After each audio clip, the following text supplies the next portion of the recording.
Hello, everyone. This is Mehdi Tarid Miracorli from University of Hawaii. My background is in cybersecurity, R&D, and innovation. I've supported different agencies in technology transition, U.S. Department of Homeland Security, CISA, DARPA, DoD, Air Force, DOT, and so on. It's a pleasure to be here today to discuss rethinking cybersecurity and innovation. It's a pleasure, and I have these wonderful panelists that we want to talk about America's cybersecurity innovation and why, despite the years of effort, billions of dollars spent in developing new tools, new technologies, workforce development, and so on, our nation's critical infrastructure remains vulnerable. We will dive into several different topics. Why, after all these efforts, we are still broken? Where have we failed in design, policy, or implementation? What kind of innovation and R&D could truly move the needle for U.S. cybersecurity ecosystem? And will the next breakthrough in cyber defense come from governments, incubators, or private sector venture capitals? Welcome, panelists. I'm incredibly thrilled to have you here. Maybe we could have a brief introduction. You could tell a little bit about yourself, your background. Then we will start with a set of questions. Hopefully at the end, we'll have time for audience to share any thoughts and ask questions. Adam, we could start from here. Morning, everyone. I'm Adam Robbie. I am leading the OT threat research at Palo Alto Networks. And my team is responsible to look for new attack vectors, new vulnerability, and we take an extra step actually to try to educate the industry about these threats through some demo use cases, go to conferences and try to engage with the industry to listen to what's the problems, but also share as well what we are seeing in terms of threat actors, what's new techniques we are seeing or we are observing. Thank you.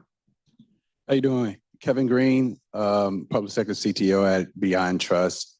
But prior to Beyond Trust, I've pretty much been a Beltway bandit, either working at a government as a contractor or as a federal employee. So I was at DHS, S&T for about 6 years, leading R&D for Dr. Douglas Mon. My background is around software security, so really trying to, advance the state of practice, state of the art around software security. I left DHS, went over to MITRE, had a good experience working with some really smart people, working on MITRE ATT&CK and really figuring out how to codify threat intelligence. So my background is about 25, 30 years in cyber. I've done everything from, R&D, leading a successful R&D program, to really trying to help customers kind of build better resiliency in the overall cybersecurity posture. Good morning. I am Kirk Lawrence. I'm the program manager for Secure by Design at CISA. I have been with Department of Homeland Security and its various cyber organizations for almost 18 years now. So I am that guy that's been there for a minute. And I know where all the things are and how the things are connected. The one thing I will say is being the IT guy, being an IT guy at an OT conference is y'all dress way better than the people in vulnerability management I'm usually around. So kudos to you. You look great. But yeah, excited to get into this and excited to get into this conversation. I think it's a really important one to have. Awesome. Thanks for your time. I want to start with the first questions for all panelists. Despite decades of investment in cyber tools, talents, and policies, campaigns like Volt Typhoon has shown that we are fundamentally vulnerable. And I want to know why we are still broken. Where do each of you see the critical failures? Is it in our technology, cybersecurity innovation, or policy approach, or the way we are fundamentally designing the systems? Are our systems fundamentally open and difficult to protect? I will start with Adam, then we can go around. So that's a very loaded question. Especially in my area, I work in R&D, And I always look for, oh, new idea, new innovation, new technology, a new solution.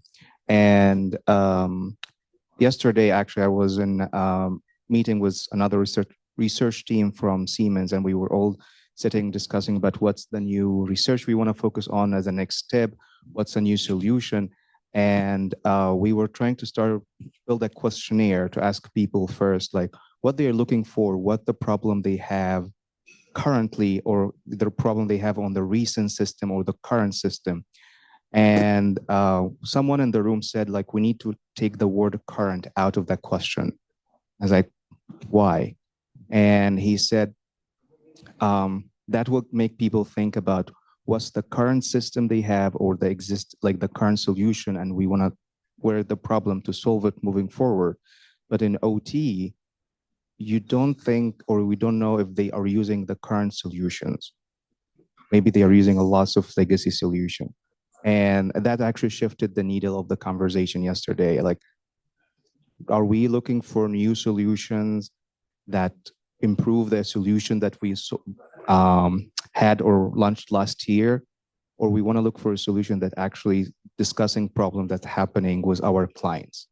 So I find it's very interesting. Sometimes we look for new ideas, something that we didn't do before, but the same problem still exists. So I think we start to talk about, okay, we need to go maybe take 10 steps back before we try to provide a new solution, a new innovation. This is what the industry needs indeed, right? If it's the same problem, it's older problem, it's old system, how can we deal with this at the moment? So I find like there's a gap or a balance that's very hard between, oh, I want to try something new, want something very sparky and something that come to the industry, but how this is actually going to help the existing or old problem. So I hope that answered your question. Yeah, I agree. That was a loaded question, but I kind of use the same thing, talk track here, and I always think it's very fitting. I think one of the first things is I think culturally, I think we are risk averse. Our culture here in the United States, as it relates to persistent engagement in cyber, I think we are very, we need more improvement. And in doing so, I always give the example of, threat actors, they fail fast, they try new things. I think we have a tendency to be very risk averse, right? And we also are very reactive in terms of our cybersecurity posture. I think that has to change, and hopefully we'll see policies and particular guidelines to help, clear some of the runway and allow us to fail fast and try new things.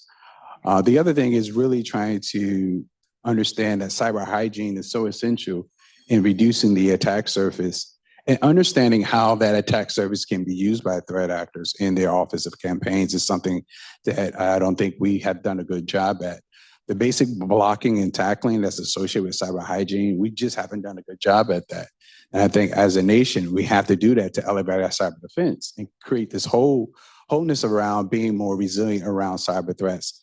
So I would like for us to really also understand the need to leverage what I call responsive cyber defense and take a more proactive approach where we are on the front end of an attack life cycle as opposed to on the back end, where data and the impact has already been achieved by the threat actor. So those are the things for me, I think that we need to do better. If you look at Volt Typhoon, Salt Typhoon, whatever other typhoon you want to consider, I think that things that we can learn from. I think the MITRE ATT&CK knowledge base provides a wealth of telemetry, threat intelligence that we need to codify in our daily practices and operationalize it in a way where we can be somewhat informed of how we need to build protection mechanisms to be more resilient to some of these cyber attacks. I agree with my friends here. And yeah, I think that we've had it backwards in so many ways. When we should be looking forward, we've been looking backward. When we should be looking backward, we're looking forward, left, right, whatever. It's just a mess. And there's no other way to put it. I look at it like policy. Policy tends to be reactive. We're solving the problems of yesterday, not the problems of tomorrow. But at the same time, we're trying to drag 1990s architecture into the current or 2030s threat environment. And so how do you reconcile those sorts of things? But I think obviously I'm a secure by design guy. I'm going to talk secure by design stuff. But one of the issues that I always harp on is the misaligned incentives. We prioritize innovation. We prioritize speed to market. But we do not prioritize, our software manufacturers do not prioritize resilience and security for the most part. And so we built this digital ecosystem that's just not evolving to meet the current threat. And so what does that lead to? It leads to these design flaws that are foundational to everything that we do. And it leads to people like me and Alan Friedman here on the front row having jobs and trying to figure out how to solve these problems at scale. And yeah, just the infrastructure wasn't made for this environment. And with regards to Volt Typhoon, it's pretty remarkable to me that the adversary doesn't have to be more sophisticated, right? It doesn't have to be the latest and greatest. They're not burning novel 0 days. They just have to outweight us. They just have to be patient because we're under investing in the basics of cybersecurity in both IT and OT. And so that's really, we've designed for speed, we've designed for convenience, but we have not designed for conflict, and we have not designed for failure. So that's why I'm happy to really get into these topics today, because I think it's a place, there's just a lot of meat on this bone. I think you bring some really good points. And one real quick, I do think that we have to figure out a way to do the basic things, right? We know that the time to exploit is really, really shrinking. We know that the time to patch is really, really shrinking. So some of the things, like you said, we don't have to use some exotic attack chain to go after these things. I think just the basic things like, exploiting something that's in the wild already, or social engineering still something that we see. We also see a lot of other different things that allow threat actors to take advantage of some of the things that we're not doing from the cyber hygiene perspective. And I do think that has to be a part of making cybersecurity or doing the right thing from a cybersecurity perspective. So if we can figure out a way to do that more diligently, I do think it does up the game or elevate our ability to be more resilient. So hopefully, we've been saying for the same thing for the last 10, 15 years. I'm not sure what will be the scenario that would change our culture, but fundamentally, I do think it goes back to culture. Next question, I want to start with you, Kirk. You're the Secure by Design guy. CISA Secure by Design buyer guide actually is a step forward for making security built-in for product. Maybe you could tell us where that initiative stands, but also how can we go further to convert that from a compliance and checklist to something that is enabler of cybersecurity innovation? Sure. Yeah, I feel like we're at a disadvantage, being the IT guy at the OT conference, and now you're going to ask me to talk about compliance. So I'm sure y'all are on the edge of your seat here as I get into this. But I guess the way I look at it is organizations, manufacturers focus traditionally on passing audits, not on defending against adversaries. So do you want to be compliant or do you want to be secure? Because those things don't always align, because the threat environment is evolving much faster than the compliance frameworks, right, as we heard earlier. So that's kind of the context through which I look at all of this. And we get back to that question again that we've been asking for decades. How do you flip that compliance script? How do you take compliance from being a floor, or how do you get compliance to be the floor, not the ceiling?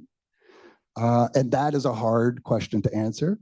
And we don't have really good answers for that yet. But ultimately, you have to try to incentivize, right? I talked about misaligned incentives. So how can you incentivize the market to kind of readjust their thinking?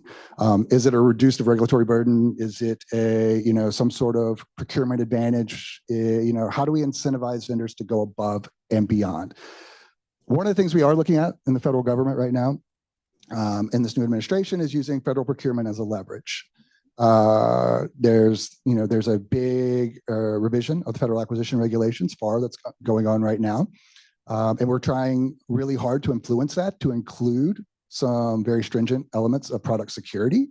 That being said, if you know the federal government and you know FAR, it takes about a good solid 4 years on a good day to update it. So it's not something that's coming down the road anytime soon. But there might be other ways, right? The Secure by Demand guide that Mehdi references, we're looking at really giving the owners and operators the tools to make product security a key evaluation factor in your purchasing decisions, right? It won't be the only differentiating factor, right? Cost matters, use matters, all these things matter. But what we really want to do is give tools, because we have an IT version, we have an OT version, and want folks to be able to say, okay, walking into this, how can I make product security something that influences the products that I buy? And then we go back to kind of building on what I said before. We have to align the incentives correctly, so that good security equals good business. And again, tricky, not easy. And the buyer's guide, the CISA Secure by Demand buyer's guide, does provide a playbook for part of that, but we have to make the game worthwhile to play for the vendors or for the manufacturers. We need to say, hey, innovation is great, but you can also innovate in product security, right? Not just innovating in the technology and the capabilities that you're developing. And so that's why, Secure by Design guy is going to secure by design, right? Secure by design becomes a baseline, right? It's not the cure-all. Never said it was the cure-all. Never will say it's the cure-all, but it is a baseline, right? It is something that, hey, at least do these basic things and let's start there and build off of that and see where we can go. Because ultimately the goal is, and I think we're going to see this over the next 5 years, is that a lot of the manufacturers that emphasize and prioritize product security in the development of their products are going to start to have more and more of a competitive advantage. And that's really the goal, to kind of changing the market and getting the incentives better aligned with where we need them to be. Thank you. Next question, maybe Adam, you could start and anyone else can comment on it. Can Secure by Design principle and current implementation efforts realistically protect us from the kind of advanced persistent threats that we have seen from China, Volt Typhoon, Salt Typhoon, and so on? Am I allowed to answer that question?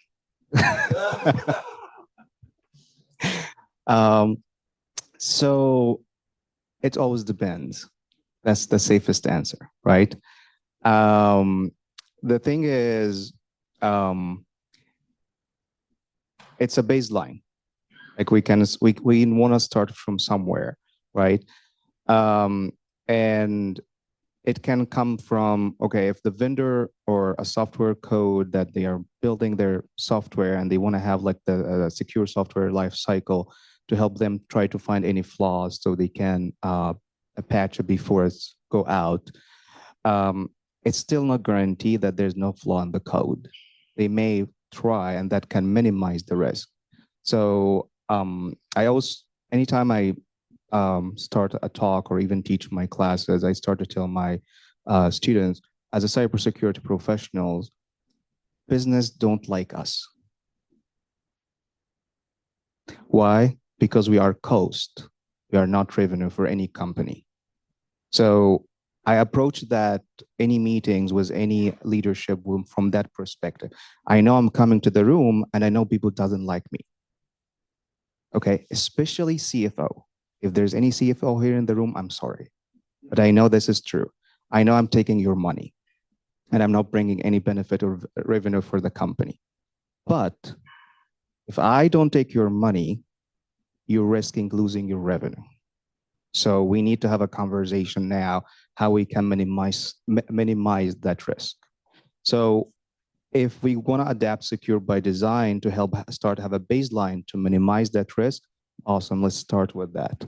But believing that that will solve all our problems, I think we need to have a conversation, like how we can be more realistic on the impact of applying any framework, not just secure by design.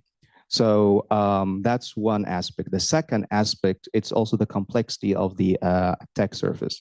If we are trying to protect from a very complex or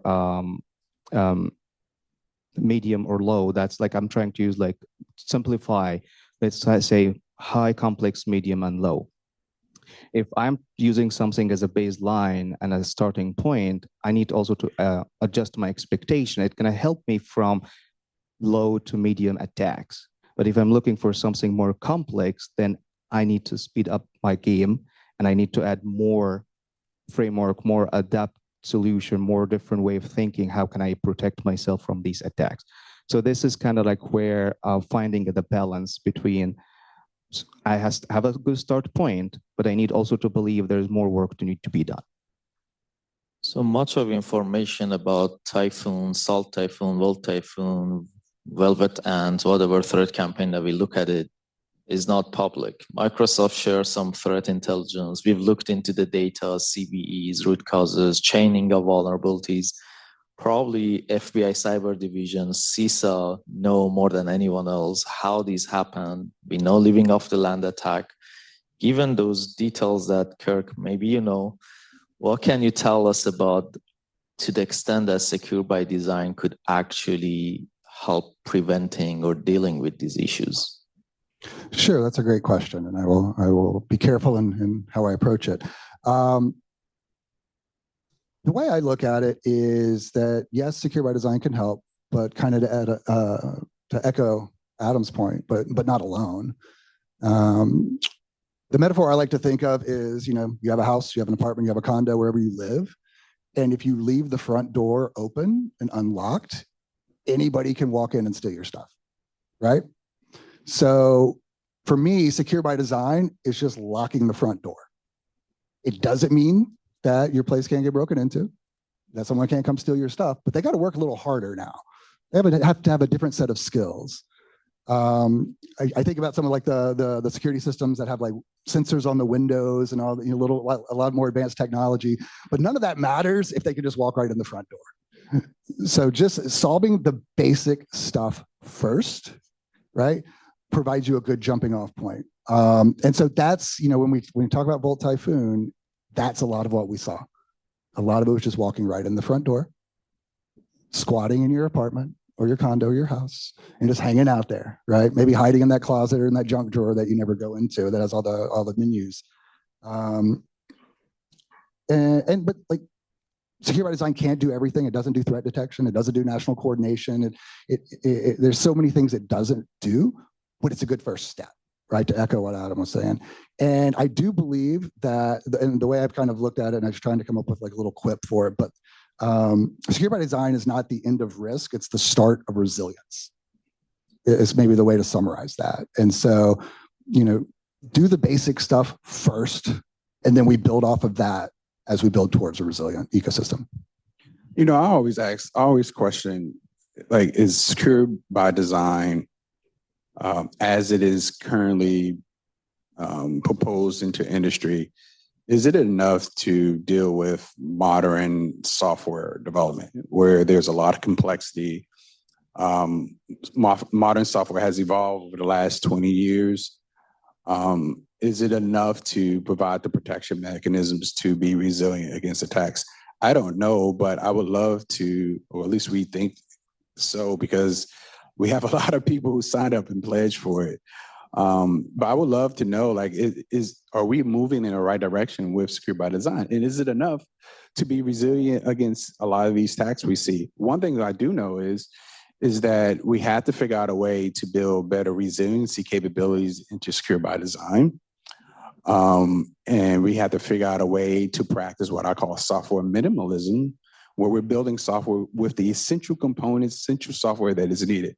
And the real goal is to reduce the attack surface, right? That's what I think we should be focused on. And secure by design, in my opinion, should be threat informed, right? Threats are always evolving. And we are adding things to our digital ecosystem all the time. We got AI, we got cloud, We have this thing called software gravity, where complexity, technical debt, all these things pull towards software over a period of time, and it creates vulnerabilities. So I would love to figure out a way to decompose secure by design to make sure it's as currently implemented or currently designed. Is it enough to protect the current situation we have with modern software, as well as the threats? Because I do think we need to incorporate some more resiliency capabilities like software minimalism into that. Just one quick response, or two quick things I need to say. One, I need to channel my good friend and colleague, John O'Spring. AI is software, and so therefore AI should be secure by design. So I got to make sure I say that if we're going to talk about it, if we're going to mention AI. And the other thing I was going to mention, which is suddenly slipping my mind, I'm sure it was a brilliant thought. You know what? I'll just have to come back to it because I can't remember what it was. I apologize. Maybe next question will bring it back to you. I'll start again with you, Kevin, since you start questioning some of these. Can US critical infrastructure ever be hardened enough through design? I know at some places I read that you said security is an unattainable goal. Do we need to move beyond hardening and assume a compromise, then build systems with the assumption of compromise, meaning we have to bring resiliency through recovery, deception, survivability, and so on? I think we have to figure out a way to strike the right balance. I think at the end of the day, the two things that I've been harping on for the last year or so is the need to do a better job at some of the blocking and tackling around cyber hygiene. And the other thing is figuring out a way how to reduce the attack surface. When we think about disrupting threat actors, reducing the attack surface is a preventive measure that allows you to disrupt threat actors. You're never going to stop threat actors. The goal is to increase the level of effort for threat actors. And if you can disrupt threat actors, I think you can build better resiliency through the attack lifecycle. And reducing that attack surface becomes a way to do that. Practicing things that we talked about around secure by design is a way to figure out how do we harden these systems, but also we also need to figure out how do we modernize these systems. If you look at the Executive Order 14028, you look at the latest Biden executive order, all these orders, and even the National Cybersecurity Strategy, they all have hooks in it that talks about modernizing IT, right? We had to figure out a way how to modernize IT. And the other things we have to figure out, how do we codify zero trust into our systems and into our networks? We know that if you look at all the attacks, well, most of the attacks, it all starts with some type of identity. How can we secure identities in a way, both human and non-human identities, in a way that reduces that attack surface? Because we know that either a compromised account or a threat actor is looking to elevate privilege somehow, either through a CVE, either through some misconfiguration within our infrastructure, either through some CWE or whatever the case may be. So I do think we have to strike the right balance where we have to figure out a way how to do the basic things with efficiency.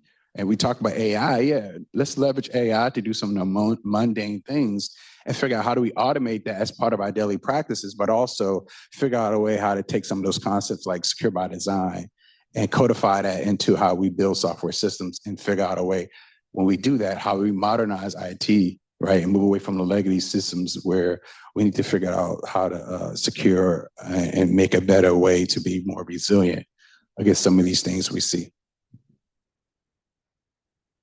So this is actually one of my favorite questions, and I've been waiting for this question pretty patiently. And the reason I love this question because it's bringing the topic of resiliency. And I think I haven't been hearing in the industrial conferences talking about cybersecurity resiliency enough. I hear a lot about protection, detection, security, but I think the reality is we need to start to accept that bad things going to happen, attack going to happen. It's not resisting the concept that how can I protect myself? I think it's just biasing to resisting the concept that bad things going to happen. And usually once if I get like in a meetings or consulting or advising, I start adjust the expectation of the stakeholders from if you're trying to protect your organization, I think we want to change the conversation, how you can make your organization resilient. And the first step is accept what's going to happen. And then there are 3 steps to make your organization resilient. One is preparation. How can you prepare your organization for when incident happen? Then the second, standing. How can you make your organization be able to stand when an incident happen? You're not paralyzed. Then the third step, how you can recover from that. So if we start to have that holistic conversation over these steps, I can help you to be more resilient and can help you be more prepared. And then the key word you mentioned, zero trust. It's a really lovely concept, but when it comes to OT, I don't think a lot of people like to hear it, especially in the OT side of the house. Can we apply zero trust in OT? I will leave that for OT folks to answer. But above OT, like in the upper layers, absolutely, that will be a good solution. Thank you. Well, we think about zero trust. It has some resiliency components, right? I talk about software minimalism, right? Least privilege is part of a resiliency concept where you're trying to, enforce some level of access, to and different resources. The other one is, the ability to do just in time, right? And reducing that attack surface, limiting, the exposure that may be given from accessing something from IT environment to OT environment, or whatever the case may be. And the third one is removing zero standing privileges. Like a lot of times, a lot of access is overprivileged. Like some of those basic things become very important in zero trust and figuring out how to that's why I mentioned how do we codify that into our daily operations? Because zero trust means different things to different people, whether it's IT or OT, but figuring out a way, how do we leverage those core principles around zero trust, least privilege, just in time, and removing zero standing privileges becomes something that we need to figure out how to recodify into our daily operations. Do those principles work, Kevin? I know you had a presentation that I saw somewhere that adversaries are actually bypassing those principles, authentication, authorizations, security controls, that's what they're targeting. Well, I think if you look at, and I did some basic research, it was very limited. And what I was seeing was that, what I wanted to know was, are threat actors targeting certain CVEs in their campaigns, right? Because if you look at a CVE, right, it needs to exploit some weakness in software, and that CWE, right, has certain technical impacts, right? And I was looking at the different technical impacts around CWEs, right, like gain privilege,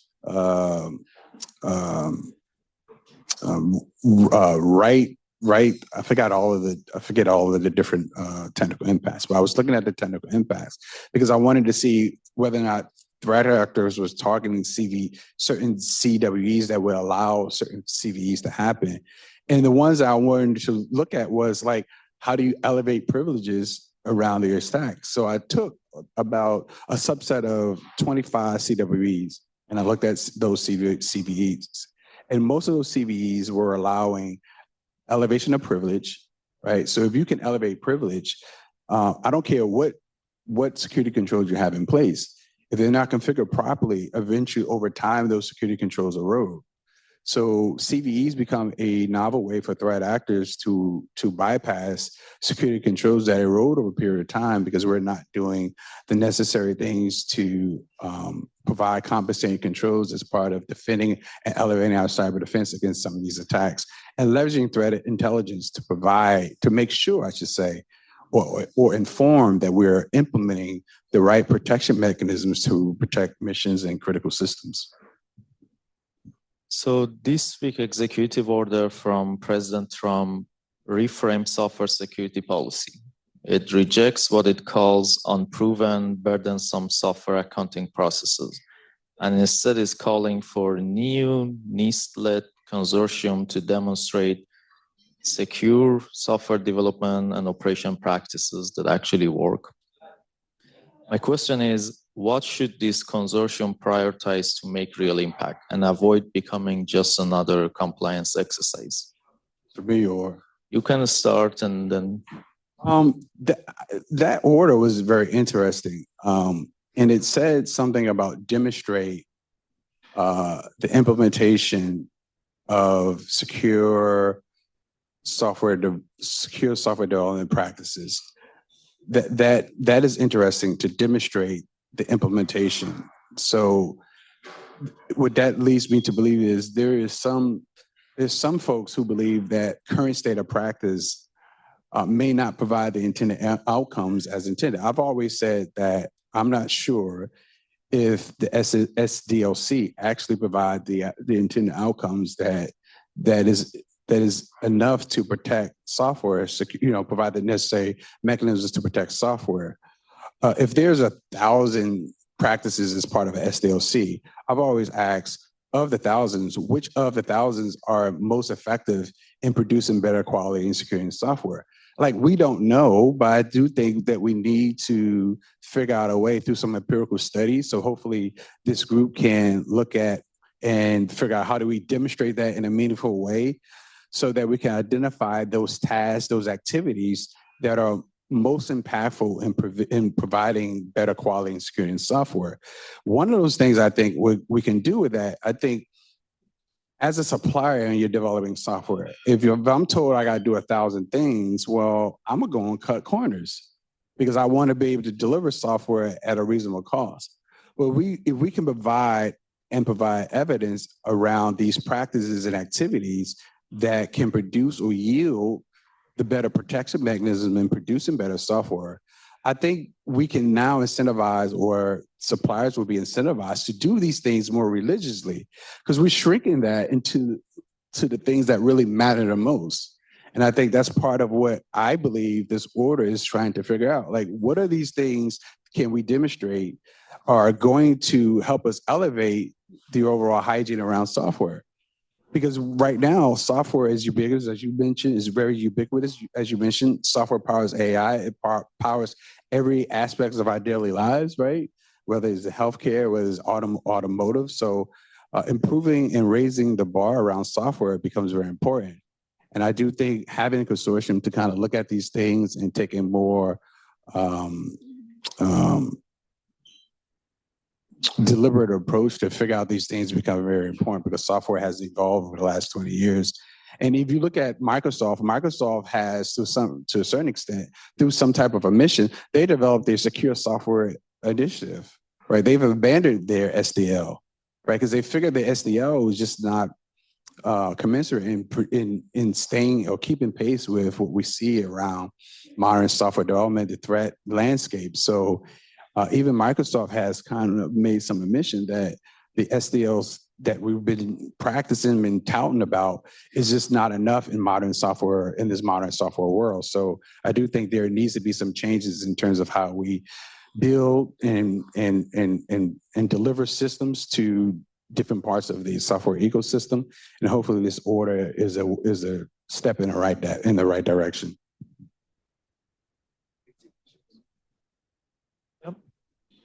We have some time for question among the audience as well. And I want to actually make sure everyone gets engaged. If no one had question, I'll be happy to ask a few questions. I'm going to do a loving disruption as the first audience question. 3 things to turn up the heat. We said we want to crunch, right? So one is aviation does not have voluntary pledges. Commercial kitchens do not have voluntary sanitation codes. Medical devices do not have voluntary safety engineering. And we're talking about lifeline critical infrastructure like water, power, hospitals. Yes, secure by design is important for all software. Should there be a graduated standard or more intense accountability, liability mandates for the things we may face in 12 to 18 months. Part two, what is this, even if you got liability tomorrow, Cassie Crossley has new stuff that's pretty good, but her old stuff is in the majority of the 85% of owners and operators of water and power. So they will still be exposed even if we get liability tomorrow. And so what do we do for the existing exposure? And then third, how do we use the next 12 to 18 months of urgency and exposure to maybe foster more market demand for better, when many times it's the security products they're buying that are exposing them to the KEV list, et cetera. So if you those three questions in some way, shape, or form during your remaining answers, what's the next 12 to 18 months in addition to the strategic midterm and long-term stuff that you've all been pioneering? But how do we make the country safer in the next 12 to 18 months? Hopefully you'll appreciate the loving disruption. Anything from you, Josh? All right, I will go. That is a great question, though, right? And it's something that we've actually talked about a lot. Is like the whole CISA Secure by Design program is predicated on a very long-term goal and objective. But what can we do now? Are there quick wins? Where are they? How can we kind of force them through? I'm not going to touch software liability right now, but the one thing I will say about software liability, in order for us to make progress in that space, we're going to need a champion, and we're going to need a champion that probably is much higher up the totem pole than works at CISA.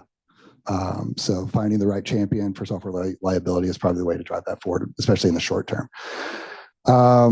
You're right, there are no voluntary pledges. The Secure by Design pledge came about because we had no authorities and very little resources, and we were able to get to date 312 vendors that have committed to going on a product security journey. Some are doing better than others, but again, it doesn't answer that question of urgency. So acknowledging that. My hope when it happened with Volt Typhoon was that it wasn't an alarm. I was hoping, and maybe it still will, that it was an indication of us just hitting the snooze button for a couple of decades. Right, the alarm's been going off forever, and we just keep pounding that snooze button on the nightstand and trying to get 10 more minutes of sleep. And so those sorts of events, from a federal perspective, we tend to be reactive. Not tend to be, we are reactive. And unfortunately, the bad sometimes has to happen before the good.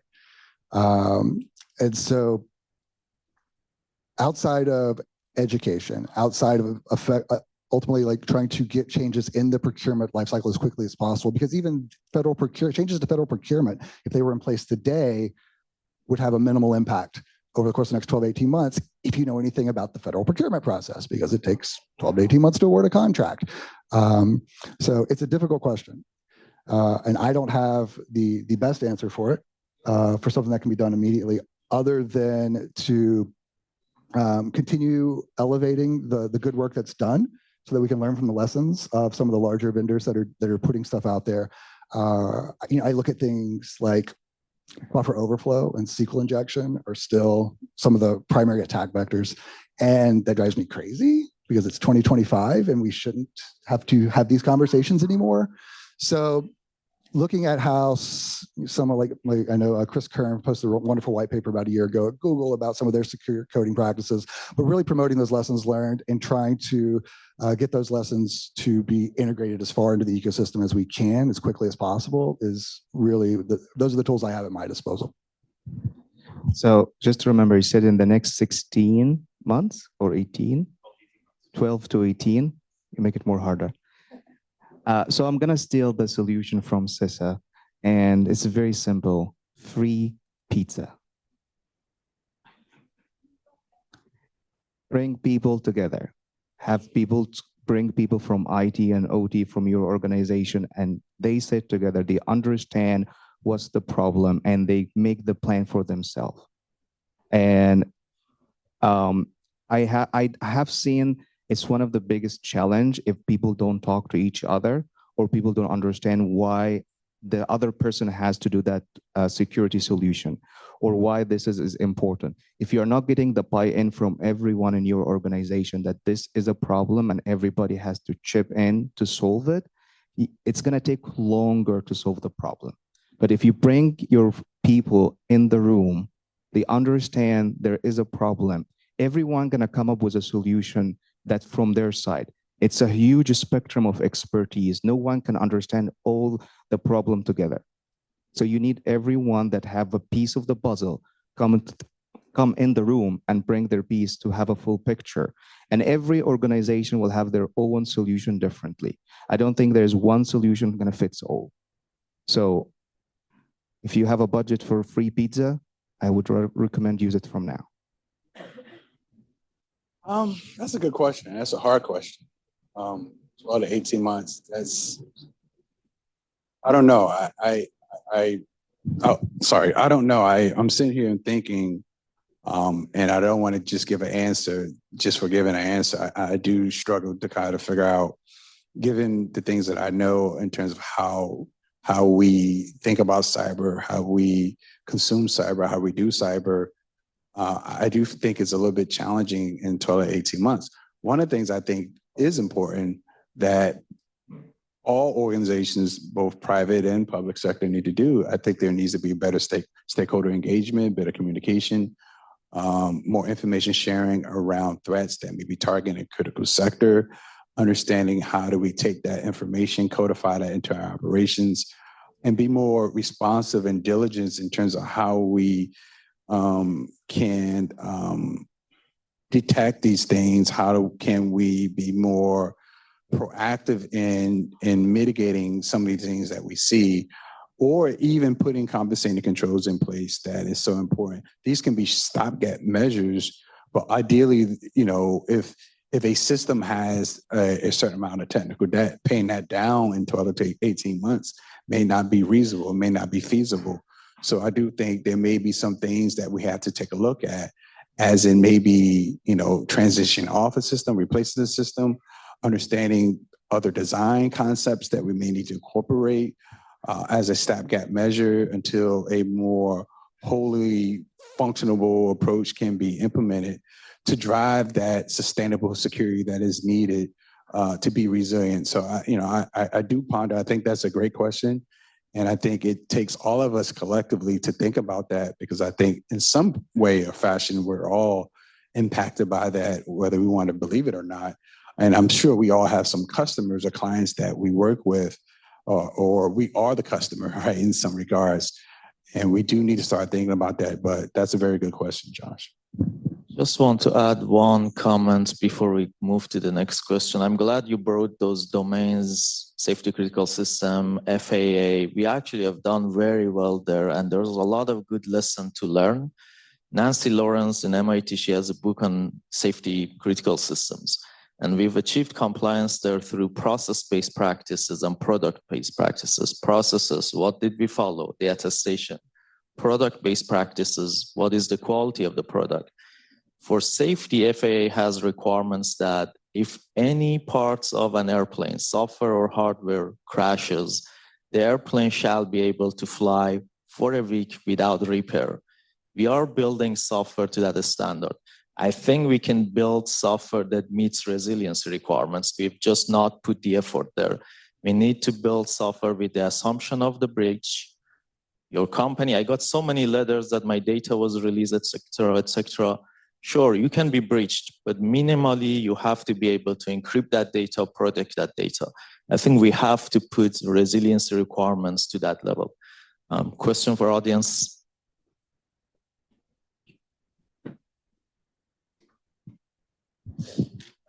Thank you, guys. This has been a very interesting talk. I think something that's on my mind as been listening for the past couple hours is that we're not really meeting industry where they are. And what I mean by that is, I think, Adam, you mentioned it at the beginning, is that the CFO doesn't like you, right? They don't want to talk to security. They see it as a cost center. There's this problem of software delivery that we've all acknowledged. We're running Windows 95 in these systems. It's 20-plus-year-old systems. But I haven't heard much talk about the actual software delivery process, right? How can we speed that up so that when we only have 12 to 24 months on the clock, we actually can fix these vulnerabilities in rapid succession as we're being attacked or as we're being exposed? And so I'd be curious to hear your guys' thoughts on how you're working to meet industry where they are today and kind of flip the script so that they view this as a value add rather than just a cost center. Yeah, I'll start there. There's a couple of things that I know we're doing at CISA. One of currently working on a project where we are really trying to articulate the business case for secure by design, right? How do you take these concepts as a product owner and pitch them to your CFO, to your CEO, and get their buy-in? Because one of the key principles that we've advocated since the beginning is that it's not going to happen unless you have executive buy-in, which is one of the very first steps to having an effective secure by design. So that is definitely one of the things that we've been working on, and hopefully we'll have something out within the next 6 months. And just building that business case. So that was the one thing that popped in my mind. I don't know if you gentlemen have more to add. So your question more focused on delivering the software, right? I don't get much involved on the delivering of the software. I get involved more after it's delivered and there's a problem, and then now we need to a breach happen. How can we deal with that? And I still believe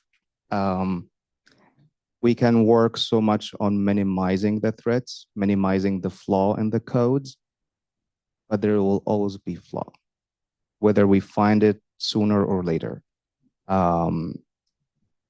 So free pizza, bring people together before they deliver so they can sit and understand how they can speed up the process. Bring someone like me who doesn't understand like what is the challenging on the delivering the software to understand and try to bring why it's impacting me after it's delivered. And both of us can sit in the room and find a way how we can solve that. I think sometimes there's still a gap on where the full process work, right? And from an OT perspective, I don't get to deal much with the coding or like software delivering. I always deal like, okay, the software, I have the software, it is on our system, we are using it, but whoever creating it, there is so many steps between me and them until I reach that.